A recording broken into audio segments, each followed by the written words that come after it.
प्रिय छात्रों, लॉकडाउन की इस अवधि में निश्चित रूप से आप अपने समय का सदुपयोग कर रहे होंगे और मैं फर्स्ट ईयर के छात्रों के लिए सेट पढ़ा रहा हूँ। तो पहले ही चैप्टर है एनसीईआरटी के हिसाब से, वैसे भी पहले ही चैप्टर होता है। तो उसमें अभी तक सेट के बारे में बताया है, सेट को कैसे लिखा जाता है, उसके दोनों तरीके बताए हैं, उसके प्रकार कौन कौन से हैं उन्हें बताया है, सब सेट को बताया है, बहुत सारी चीज़ें बताई हैं। पिछले वीडियो में आप देख सकते हैं। आज सेट पर जो ऑपरेशन होती हैं मैं उनके विषय में बता रहा हूँ। जैसे वैसे मैथमेटिकल जनरली आप ऑपरेशन आपने पढ़े हैं, प्लस माइनस वगैरह इंटू, इस तरह सब इसी प्रकार से यहाँ पर सेट्स में होते हैं यूनियन, इंटरसेक्शन, डिफरेंस। तो जैसे दो सेट होते हैं, किस प्रकार से हैं, बहुत आसानी समझ में आने वाली चीज। मान लीजिए कोई सेट ए है 1 2 3 4, कोई सेट बी है दूसरा, और ये है 3 4 5 6। अब आपको यहाँ पर इन दोनों सेट का यूनियन लेना है। ये जो चिन्ह होता है इसको यूनियन कहते हैं, यानी कि सम्मिलन, और इसको कप भी कह देते हैं शॉर्टकट भाषा में। एक अब यहाँ पर क्या होता है, 1 2 3 4 और यूनियन का चिन्ह लगाया, फिर 3 4 5 6। अब इसमें क्या लिखा जाता है, जब हम दो सेट का यूनियन लेते हैं तो यूनियन का मतलब है सेट ए और बी का यूनियन, यानी कि सेट ए और बी के सभी अवयव, अर्थात इसमें ऐसे सभी अवयव आएंगे यूनियन बी में जो ए में है या बी में है, किसी में भी हो, लेकिन वो सब आ जाएंगे। तो 1 2 3 4 5 6 इस प्रकार से ये ए यूनियन बी ये हो गई, चाहे ए में है या बी में है, इसमें आ गए। अब जैसे दूसरा ऑपरेशन होता है इंटरसेक्शन, ए इंटरसेक्शन बी। अब मान लीजिए ए और बी का इंटरसेक्शन लेना है, इसको इंटरसेक्शन कहते हैं, हिंदी में कहते हैं सर्वनिष्ठ। तो इसमें क्या होता है, इसमें जो दोनों में कॉमन होते हैं एलिमेंट उनको लिया जाता है। अब जैसे ए में देख रहे हैं आप 1 2 3 4 है, बी में क्या है 3 4 5 6, तो कॉमन एलिमेंट क्या है, तो हमने देखा था कॉमन एलिमेंट 3 4 है जो दोनों में है, क्योंकि तो 3 4 हो गया, ये हो गया ए इंटरसेक्शन बी। ऐसे करके भी लिख लेते हैं, अगर दोनों को लिख लेते हैं 1 2 3 4 और फिर इंटरसेक्शन 3 4 5 6, इस तरह से ये तरीका होता है।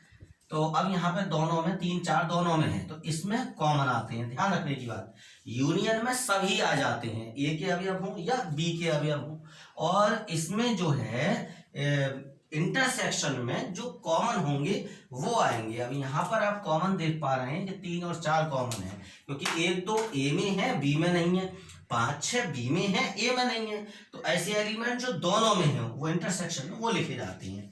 तीसरी ऑपरेशन होती है ए माइनस बी। अगर हम ए माइनस बी की बात करें, यहाँ लिख कर दिखा देंगे इसको, तो ए माइनस बी में क्या आएगा, ए माइनस बी में आएगा, ए माइनस बी का मतलब क्या है, जो केवल ए में हो बी में ना हो। तो अब जो केवल ए में हो वैसे कौन कौन है, 1 2, क्योंकि 3 4 तो बी में भी है तो उनको छोड़ देना। अब बी माइनस ए अगर लिखा हो, बी माइनस ए, तो बी माइनस ए में कौन आता है, बी माइनस ए का मतलब उसी तरह से निकाल लेंगे जो केवल बी में हो। तो पहले बी के लिख लो 3 4 5 6, माइनस ए के लिख लो 1 2 3 4। अब जो केवल बी में हो ए में ना हो, तो केवल बी में कौन कौन है, तो हम देख रहे हैं 5 6 है केवल बी में, क्योंकि 3 4 तो इधर इसमें भी है, इधर वाले में, तो जो कॉमन है उनको छोड़ दिया जाए, जो केवल बी में है उनको लिख लिया गया। तो ऐसे करके बी माइनस ए निकाल लिया। इन चीजों पर आधारित एक चीज होती है, हम इसको वेन डायग्राम के माध्यम से भी समझ सकते हैं। वेन डायग्राम के माध्यम में भी एक जॉर्ज वेन थे, तो उन्होंने दो चीजें बताई। उन्होंने कहा था कि अगर कोई समष्टीय समुच्चय है, यूनिवर्सल सेट, तो उसे रेक्टेंगल से शो करेंगे, और बाकी के कोई दो सेट हैं तो उनको इस प्रकार से लिख सकते हैं। तो अगर ए और बी ये दो सेट हैं, इसके अंदर लिख दिए गए, अगर दो सेट इस प्रकार होते हैं जो जिनमें कोई एलिमेंट कॉमन नहीं होता है, यानी कि ए का कोई अवयव बी में नहीं होता है और बी का कोई अवयव ए में नहीं होता है, कोई भी एलिमेंट कॉमन नहीं है दोनों में, तो इस तरह के जो सेट होते हैं वो डिसजॉइंट सेट कहलाती हैं, यानी असंयुक्त समुच्चय। और अगर मान लीजिए डिसजॉइंट नहीं है, तो उनकी जो पोजीशन बनती है वो इस प्रकार से आती है, जिस सेट ए है ये सेट बी है, तो अब कुछ ना कुछ एरिया दोनों में होगा। अब इसमें समझने की बात ये होती है, मान लीजिए छायांकित भाग करके दिखाऊं, मुझे दिखाना है इसमें ए यूनियन बी, तो ए यूनियन बी में क्या लेते हैं, वो मतलब सभी भाग आता है जो ए में हो या बी में हो। तो अब ए यूनियन बी में लेना है तो ये सब आ जाएगा, छायांकित करेंगे जब शेडेड करेंगे, ए में हो या बी में हो। अब जैसे अगर इसी चीज को अगर हम देखें यहाँ पर इस प्रकार से, अगर हमें दिखाना है ए इंटरसेक्शन बी, अब हमें ए इंटरसेक्शन बी को दिखाना है छायांकित करके, तो इसको कैसे दिखाएंगे? तो इसको दिखाने के देखो ए और बी के बीच का जो एरिया कौन सा है, तो ये वाला एरिया है, ये जो शेड कर रहा हूँ ग्रीन कलर से, ये एरिया ऐसा है जो ए में भी आ रहा है बी में भी आ रहा है, दोनों में है, कॉमन है। तो ये जो छायांकित भाग है शेडेड एरिया, ये ए इंटरसेक्शन बी को शो कर रहा है, और यहाँ पर जो शो कर रहा है इस पूरे एरिया को, वो ए यूनियन बी को कर रहा है।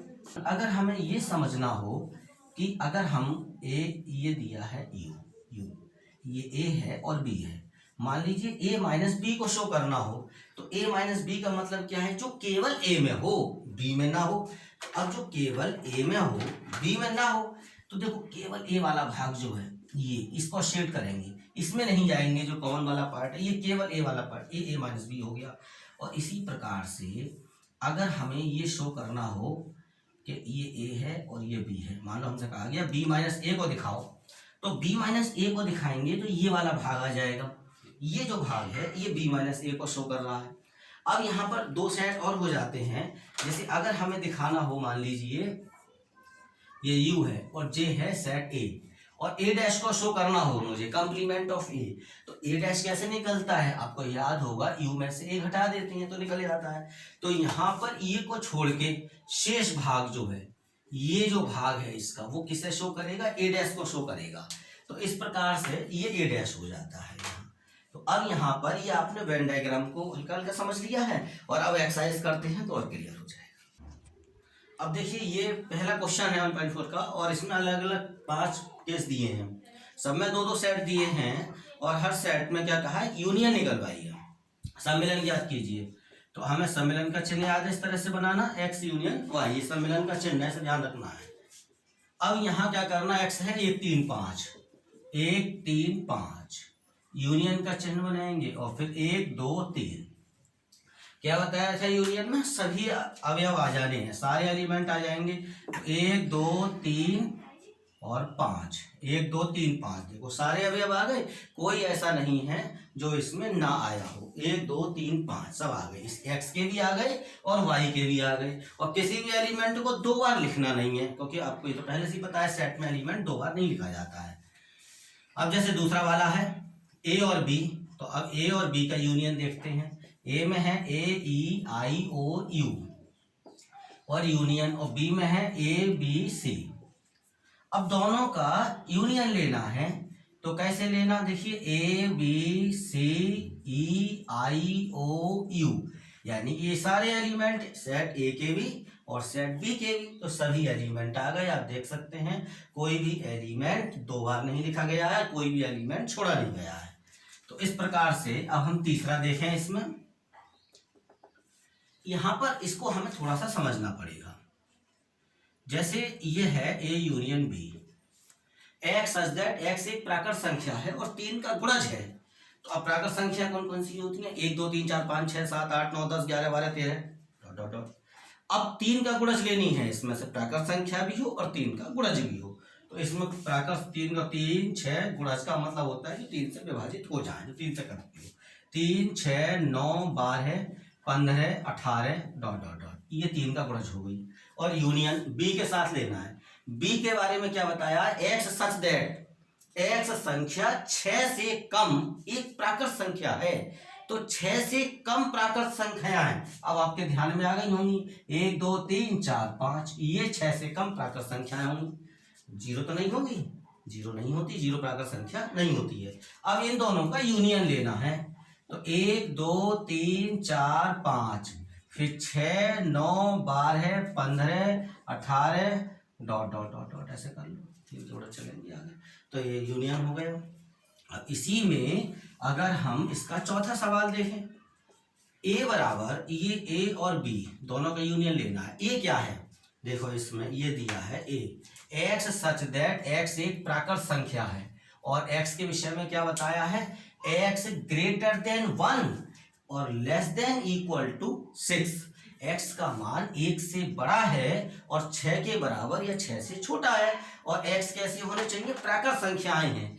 तो फिर इसका मतलब प्राकृत संख्या 1 2 3 4 5 6 7 8 9 ऐसा होती है। तो एक से बड़ी प्राकृत संख्या कौन कौन सी हो गई? 2 3 4 5 और 6, क्योंकि 6 के बराबर या 6 से छोटी होनी है, 6 से बड़ी तो हो नहीं सकती, तो फिर 7 नहीं आएगी।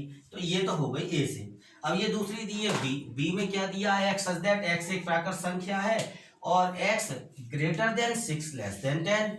तो अब यहाँ पर इसमें क्या आ जाएगा? 7 8 9 10, 6 से बड़ी और 10 से छोटी ऐसी प्राकृत संख्या 7 8 9 हो गई। 10 नहीं आएगा क्योंकि यहाँ पे इक्वल टू का चिन्ह नहीं है। ऊपर तो x less than equal to 6 था, लेकिन यहाँ नहीं है, x लेस देन 10 है। तो इस तरह से ये हो गया। अब यहाँ अगर हम देखें, हमें इन दोनों का यूनियन लेना है, तो यूनियन का मतलब इसके भी सारे अवयव आ जाए, इसके भी आ जाए। तो मैं लिखता हूं 2 3 4 5 6 7 8 9। तो इस प्रकार से ये पूरा हो जाता है। अब अगर हम देखें, एक सवाल और रह जाता है। पांचवा जो क्वेश्चन है वह क्या है? ए और ए बराबर है ए यूनियन बी, ऐसा करके लेना है। तो ए का मान है 1 2 3 यूनियन, और बी क्या है? बी है फाई। फाई का मतलब क्या होता है? रिक्त समुच्चय, यानी कि खाली ब्रैकेट में दिखा दूं एक ऐसा इसमें कोई अवयव ना है, ऐसा है। तो अब दोनों का यूनियन लेंगे तो हमें तो क्या कहना, यूनियन में क्या होता है? इसके और इसके सब अवयव आ जाने चाहिए। तो हो गया 1 2 3, इसमें तो कुछ है ही नहीं, तो खत्म बात। तो इस प्रकार से ये दोनों सेट्स के यूनियन। अब देखिए यहाँ सवाल है कि ए बराबर दिया है, ए बी कैसा सेट है, इसमें 2 एलिमेंट है ए और बी। दूसरा सेट है बी, इसमें 3 एलिमेंट है ए बी सी। अब क्या कहा है? क्या ए सबसेट ऑफ बी, क्या ए बी का उपसमुच्चय है? अब अगर आपको ध्यान है, पिछला आपने वीडियो देखा है ध्यान से, तो आपने समझा है। तो ए बी का उपसमुच्चय कब होता है? अगर ए बी का उपसमुच्चय होता है यदि ए के सभी अवयव बी में हो। फिर से समझ लो, ए के सभी अवयव अगर बी में हैं तो ए बी का उपसमुच्चय है, और अगर एक भी अवयव ऐसा है ए में है और बी में नहीं है तो ए बी का उपसमुच्चय नहीं होता है। अब यहां अगर हम देखें तो ए में कौन है? A B. अच्छा, और बी में कौन है? A B C. अब ए के जो अवयव हैं ए और बी, वो बी में मौजूद हैं, इस सेट बी के अवयव हैं। तो इसका मतलब क्योंकि जो ए है वो भी बी में है और जो इसका दूसरा अवयव है बी, वो भी बी में मौजूद है, तो इसलिए ए बी का उपसमुच्चय है। पहले तो ये प्रश्न किया था कि क्या ए बी का उपसमुच्चय है, तो ये हाँ जी ए बी का उपसमुच्चय है। दूसरी बात कही है ए और बी का यूनियन निकालो, तो ए और बी का यूनियन का मतलब हो गया ए और बी के सभी अवयव, तो जो ए में हो या बी में हो तो ए बी सी आ जाएगा। अब यहाँ पर आते हैं, तीसरा प्रश्न है, यदि ए और बी दो ऐसे समुच्चय हैं कि A subset of B A B का उपसमुच्चय है, तो ए यूनियन बी क्या है? अब आप ऐसे समझो, यहाँ ऊपर उदाहरण दिया हुआ रखा है, ए बी का उपसमुच्चय है तो ए यूनियन बी क्या आई? देखने की बात है, जो बी के बराबर है वो आई। वैसे मैं बताऊं, अगर इस तरह से लिखा जाएगा, अगर ए बी का उपसमुच्चय है तो इसका मतलब ए के सभी अवयव बी में हैं, तो वो इस प्रकार से शो होगा। तो अगर मैं यूनियन लूंगा तो पूरा पूरा किसके बराबर हो गया? बी के बराबर हो गया। तो यहाँ पे ए और बी का यूनियन लिया जाएगा तो ये बिल्कुल पूरा पूरा बी के बराबर आ जाएगा। इस तरह से ही होता है। प्रश्न संख्या 4 है, एबीसीडी 4 सेट दिए हुए हैं, कुछ ऑपरेशंस दी हुई हैं, यूनियन लेना, इस तरह की ऑपरेशन है। तो आप जानते हैं ऑपरेशन यूनियन में क्या करना, जैसे यहाँ पर ए और बी का यूनियन लेना है, यानी ए और बी के सभी अवयव इसमें डाल देंगे। तो बस ए में 1 2 3 4 है, बी में 3 4 5 6 है, तो 1 2 3 4 5 6, ये ए और बी के सभी अवयव आ गए, देख सकते हैं आप। अब जैसे ये लेना ए और सी के सभी अवयव, ए और सी का यूनियन लेना, इसका मतलब ए और सी के सभी अवयव आ जाने। तो ए में है 1 2 3 4 और सी में है 5 6 7 8, तो 1 2 3 4 5 6 7 8 ये हो जाएंगे। अब बी और सी का यूनियन लेना है, तो बी में 3 4 5 6, यहाँ 5 6 7 8, तो मैं डायरेक्ट लिख दे रहा हूं 3 4 5 6 7 8। अब बी और डी के यूनियन ले लेने हमको, तो बी और डी में के अवयव लिखेंगे सभी, तो 3 4 5 6 और 7 8 9 10, ये हो गए बी और डी के। अब लेना है यहाँ पे A union B union C, यानी ए बी सी तीनों के सभी अवयव आ जाने ए बी सी के, कोई बचे ना। तो 1 2 3 4 5 6 7 8, ए बी सी के सभी अवयव आ गए, ए है तीनों का union, A union B union D, इसका मतलब क्या है ए बी और डी, ए बी और डी के सभी अवयव ले लेने। तो अब देखिए क्या आएगा, 1 2 3 4 5 6 और 7 8 9 10, यानी इसका मतलब A union B union D में क्या आना है, ऐसे सभी अवयव जो ए में हो या बी में हो या डी में हो, तीनों में से किसी में हो। अब जैसे ये है B union C union D, तो वो सभी अवयव जो बी में है या सी में है या डी में है, तो बी सी डी के सभी अवयव यहाँ इकट्ठे एक साथ एक सेट में लिख देने। तो बी सी डी तो क्या क्या आएगा, 3 4 5 6 7 8 9 10। अब देखिए बी सी डी इसमें एक क्यों नहीं आया, क्योंकि एक या दो इस वाले में क्यों नहीं आया, क्योंकि एक या दो इन तीनों में से किसी में नहीं है, इसलिए नहीं आया। जो इन तीनों में से होगा कहीं वो तीनों ही तो आएंगे, इकट्ठे होकर वो तीनों आ गए। जो पांचवा क्वेश्चन है वो पहला को जो क्वेश्चन था उसी में जैसे पहले क्वेश्चन में हमने यूनियन निकाले, उन्हीं सेट्स पर इंटरसेक्शन निकालना है। तो मैं यहाँ पर छठे क्वेश्चन में भी छठा क्वेश्चन ले ले रहा हूँ, ये सीधे सीधे उसमें आपको सेट्स दोबारा लिखने पड़ेंगे नहीं तो यहाँ पर आप समझें कि इंटरसेक्शन कैसे लेना है। आप देखें ए दिया है बी दिया है, छठा सवाल है ये। अब यहाँ पर दोनों के इंटरसेक्शन लेना है, ए और बी का इंटरसेक्शन में क्या बताया, जो दोनों में कॉमन एलिमेंट है वो आएंगे। तो अब ए और बी में दोनों में देखो, ए में एलिमेंट है 3 5 7 9 11 और बी में एलिमेंट दिखाई दे रहे हैं 7 9 11 13। तो अब ए और बी के अगर हम दोनों में कॉमन देखें तो कौन कौन से हो गए, 7 9 11 दोनों में है, तो ये 7 9 11 ये दोनों का इंटरसेक्शन हो जाएगा। वैसे समय होता है तो आराम से लिख लेते हैं, ए फिर इंटरसेक्शन फिर बी, फिर अगली बार में ये लिख देते हैं, थोड़ा सा समय अभाव में ऐसा लिख रहा हूं। अब बी और सी का इंटरसेक्शन लिखना है, तो अब बी और सी में कॉमन देखिए 7 9 11 13 11 13 15 11 13 दोनों में आ रहे हैं, तो 11 13 हो गया जी, ये बी और सी का इंटरसेक्शन हो गया। अब है A intersection C intersection D, इसका मतलब ए सी और डी, ए सी और डी इन तीनों में देखना है कि कॉमन क्या है। तो अगर हम देखें भाई, देखो ए ये है, सी ये और डी ये, तो यहाँ पर अगर हम इसमें और इसमें देखें तो हमें 11 यहाँ तक दिखाई दे रहा है, लेकिन जैसे डी में मिलाते हैं तो कुछ नहीं हो रहा, क्योंकि डी में 15 17 है और 15 इन दोनों में तो है, लेकिन 15 इसमें नहीं है, 11 इन दोनों में है इसमें नहीं है, और 17 केवल इसमें है, ऊपर के दोनों में नहीं है। इसका मतलब ये हो गया ऐसा कोई भी एलिमेंट नहीं है जो ए सी और डी तीनों में हो। तो इसका मतलब यहाँ पर फिर क्या लिखा जाए, ये ऐसे करके चिन्ह बनाएंगे, फाई का एक संरक्षक का प्रतीक है, कोई एलिमेंट नहीं है इसमें। अब ए और सी का इंटरसेक्शन लेना है, तो ए 3 5 7 9 11, सी है 11 13 15। अब इन दोनों का इंटरसेक्शन लेना, तो हम देख रहे हैं 11 13 15, तो 11 केवल दिखाई दे रहा है, तो ये 11 हो गया, क्योंकि 13 15 इसमें नहीं है, 3 5 7 9 इसमें नहीं है ए और सी में। तो आप बहुत आराम से तसल्ली से ये देख सकते हैं कि दोनों में कॉमन एलिमेंट होंगे वही लिखने हैं। अब ये है बी इंटरसेक्शन डी, तो अब बी और डी में दोनों में कॉमन एलिमेंट देख लो, बी में है 7 9 11 13 और डी में है 15 17। अब बहुत स्पष्ट है कि जो बी में 7 9 11 13 है वो इसमें एक भी नहीं है, और जो डी में है 15 17 वो इसमें नहीं है। इसका मतलब बी और डी दोनों का जो इंटरसेक्शन है भाइयों वो आ गया 5, यानी कि एम्प्टी सेट हो गया, रिक्त समुच्चय हो गया।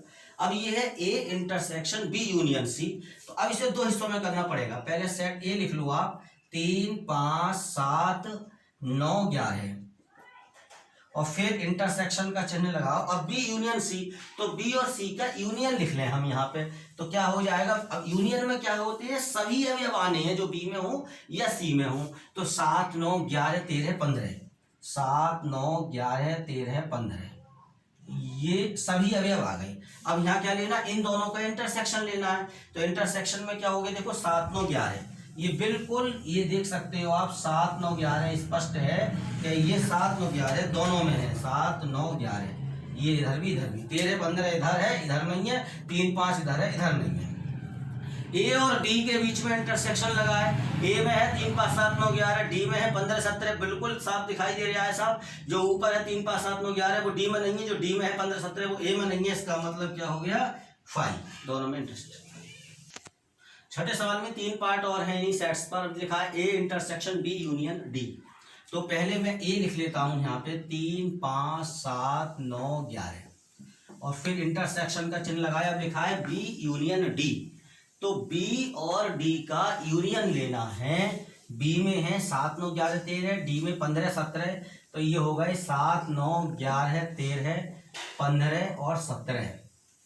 अब इन दोनों का इंटरसेक्शन लेना है, दोनों का इंटरसेक्शन, तो क्या हो जाएगा 7 9 11, 7 9 11, 3 5 इधर है, इधर नहीं है, 13 15 17 इधर है, इधर नहीं है, दोनों का इंटरसेक्शन ये हो गया। अब ये लेना ए इंटरसेक्शन बी और बी यूनियन सी, दोनों का इंटरसेक्शन लेना है।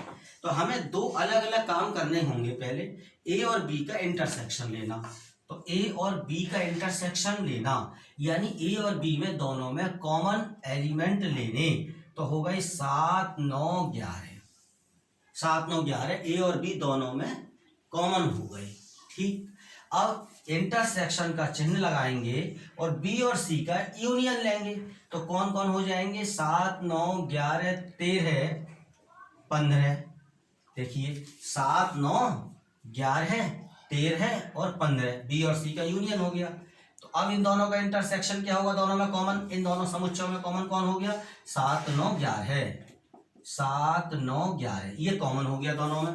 अब यहाँ आते हैं सवाल को करने के लिए, ए यूनियन डी और बी यूनियन सी और फिर दोनों का इंटरसेक्शन लेना है। तो ए यूनियन डी, ए और डी का यूनियन लेना है, तो आ जाएगा, इसमें आएगा 3 5 7 9 11 और फिर 15 और 17, ये ए और डी का यूनियन, अर्थात ए और डी के सभी अवयव, ऐसे सभी अवयव जो ए में है या डी में है। अब इंटरसेक्शन का चिन्ह लगा दो, यहाँ क्या लिखना है, बी और सी का यूनियन लेना है, अर्थात इसमें ऐसे सभी अवयव लिखने जो बी में है या सी में है या दोनों में है, तो बी और सी।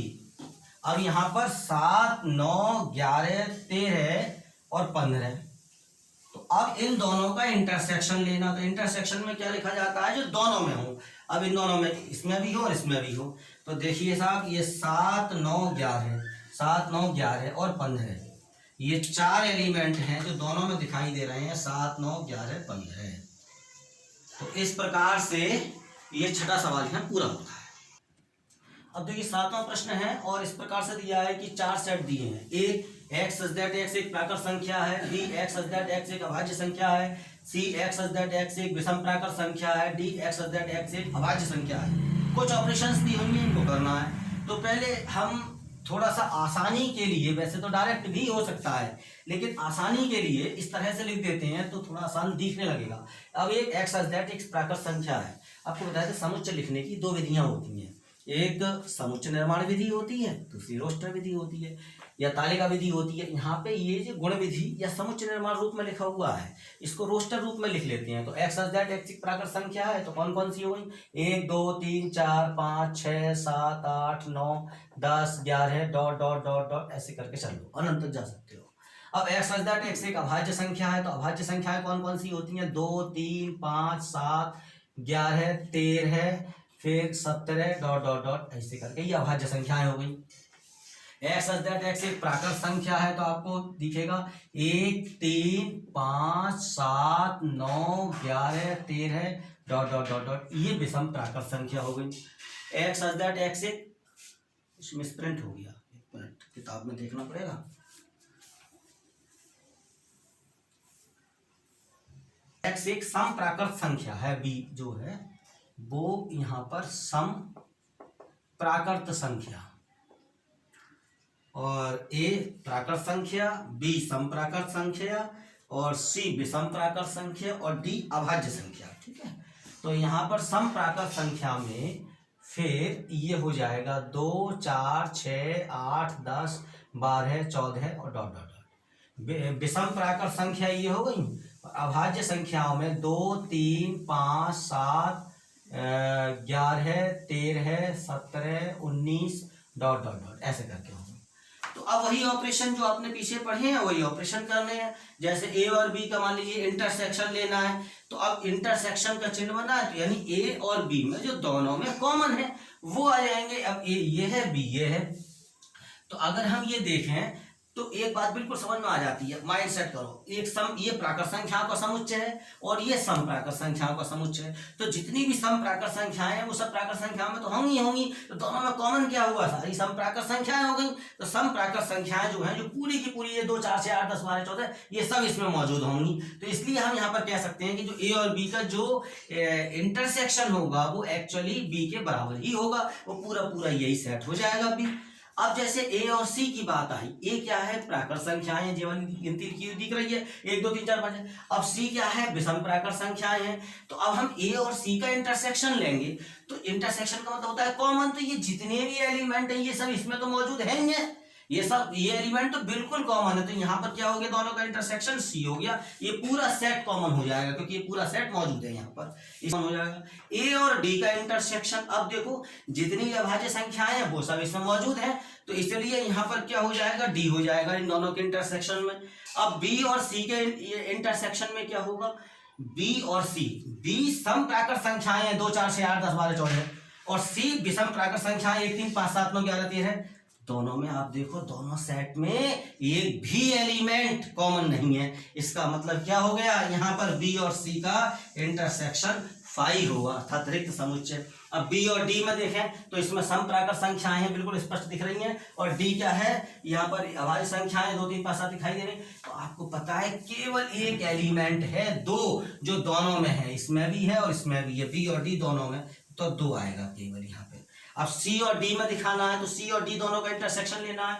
तो अब देखिए सी में क्या है, विषम प्राकृत संख्याएं हैं, और डी में क्या है, डी अभाज्य संख्याओं में से है। अब अगर हम दोनों का इंटरसेक्शन लेंगे तो हम देख सकते हैं कि कौन कौन आ रही हैं दोनों में।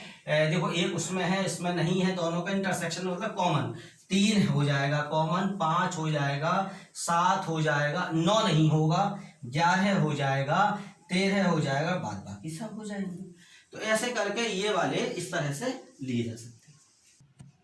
अब देखिए क्वेश्चन है, 3 सेट दिए, 3 स्थितियां दी हुई हैं, 3 सवाल हैं। क्या पूछा है, कौन इसमें डिसजॉइंट सेट है। डिसजॉइंट का मतलब है कि ये दोनों में कोई एलिमेंट कॉमन ना हो। अब जैसे हम यहाँ देख रहे हैं 1 2 3 4 है, इसमें क्या है, एक्स सच दैट एक्स एक प्राकृत संख्या है और x greater than equal to 4 less than 6।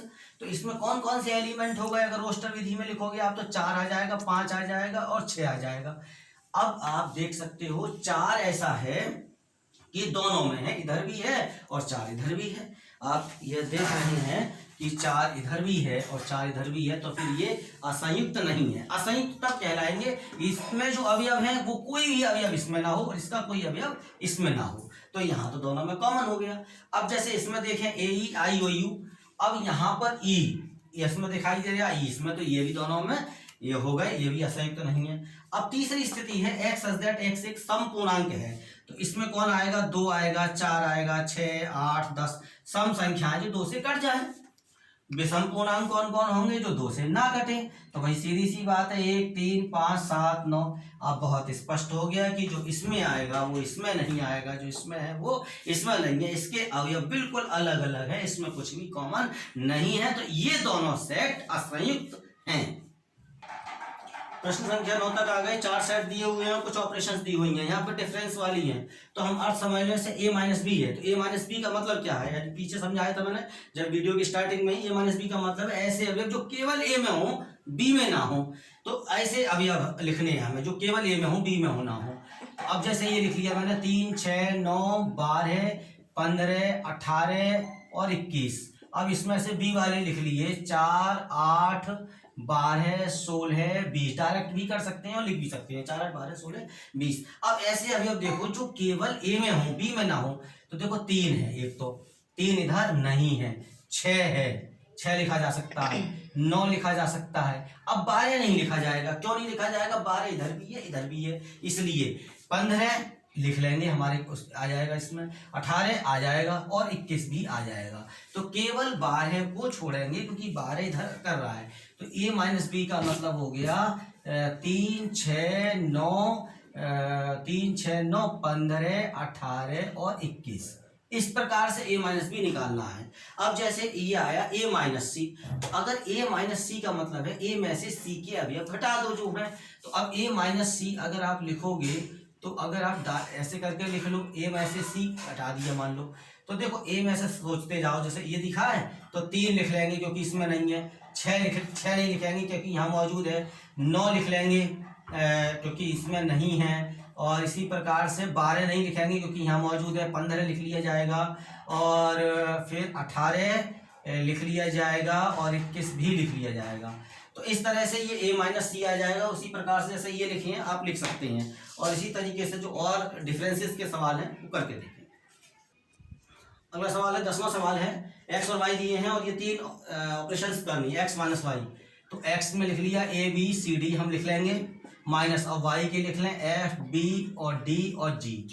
क्या बताया था, एक्स माइनस वाई का मतलब क्या होगा, पीछे वाले सवाल में भी था, जो केवल एक्स में हो वाई में ना हो। अब जो केवल एक्स में हो ऐसे लिख दो, यहाँ पे देखो ए इसमें नहीं है लिख लिया जाएगा, बी नहीं लिखेंगे क्योंकि यहाँ दे रखा है, सी लिख लेंगे क्योंकि इधर नहीं है, और डी यहाँ नहीं लिखेंगे क्योंकि इधर लिखा हुआ है, बी और ये डी क्योंकि इधर दे रखे हैं इसलिए नहीं लिखे गए। अब आई वाई माइनस एक्स की बात, तो एफ बी डी और जी ये लिखे, माइनस एक्स के एलिमेंट लिख लिए ए बी सी और डी।